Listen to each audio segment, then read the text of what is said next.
Hello, my name is Kirioth, and today we are going to take a look at the Slopper and the Scabber.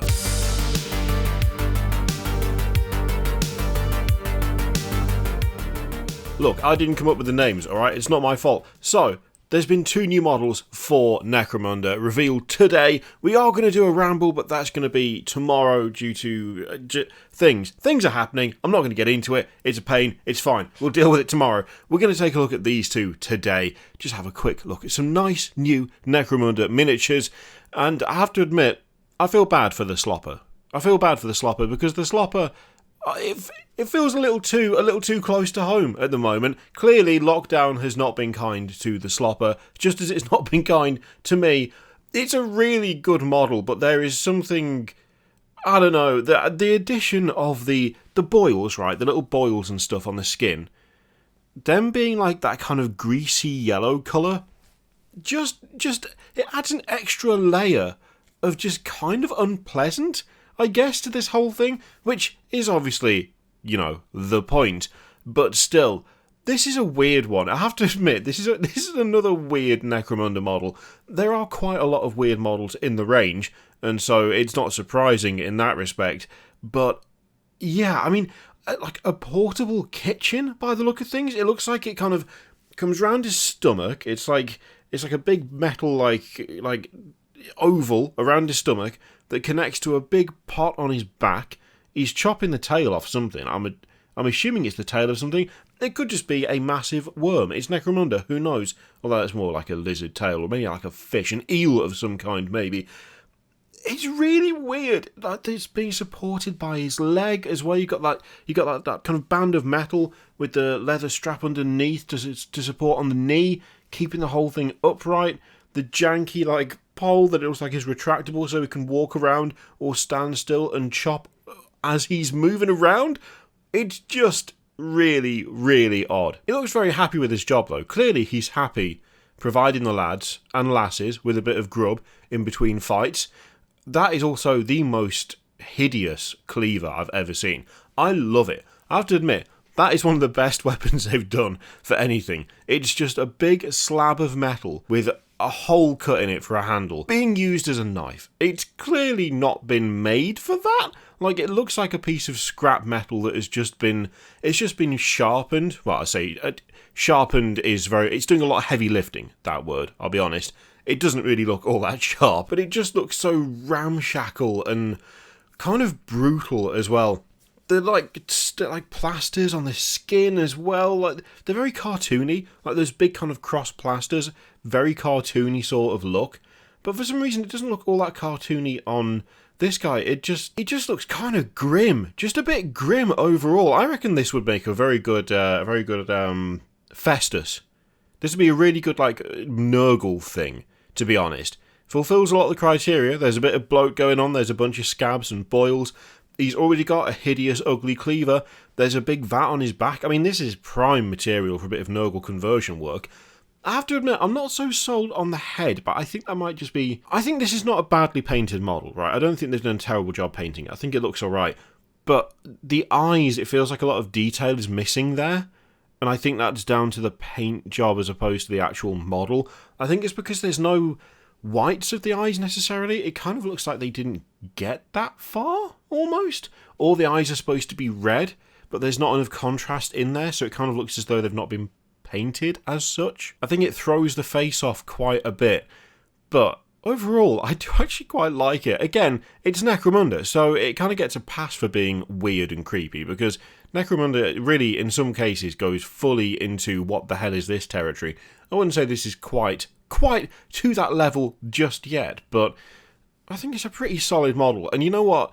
I really do think we're going to see a lot of these being converted into various Nurgle lads of some description or other. I really do think a Lord Festus would work out of this guy, though.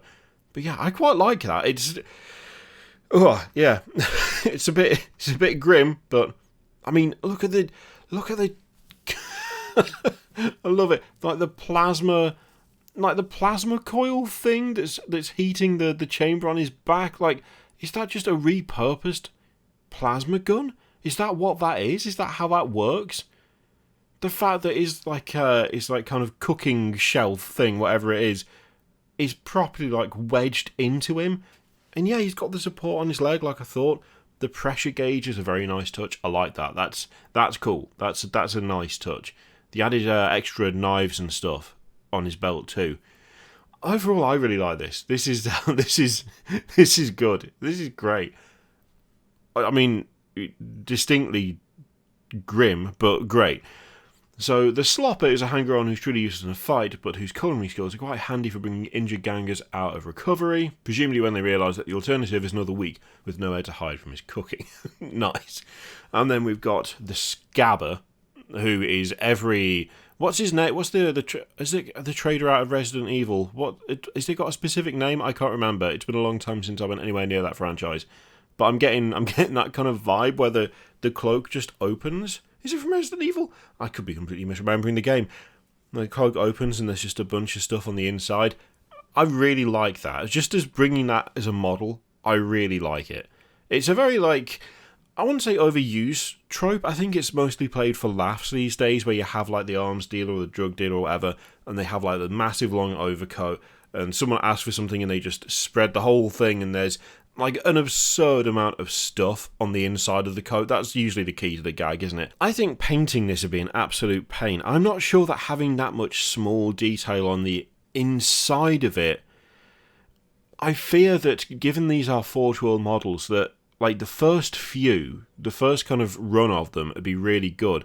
As soon as the mould starts to degrade a little bit, like you can kind of tell with Forge World, if you get something that's like straight off like the first group of them, like the first ever Leviathan I got from Forge World was absolutely crisp and clean. It went together, an absolute dream.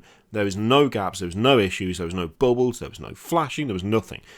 I got another Leviathan like a year later, and it was a very different experience putting it together, right? So like the detail wasn't quite as good in certain places, and there was a bit more flashing. It didn't fit together quite as well. And I assume that's due to like degradation in the mold over time. This kind of feels like you could end up having an issue with the stuff on the inside of that coat just being a little fuzzy detail-wise if you're not careful.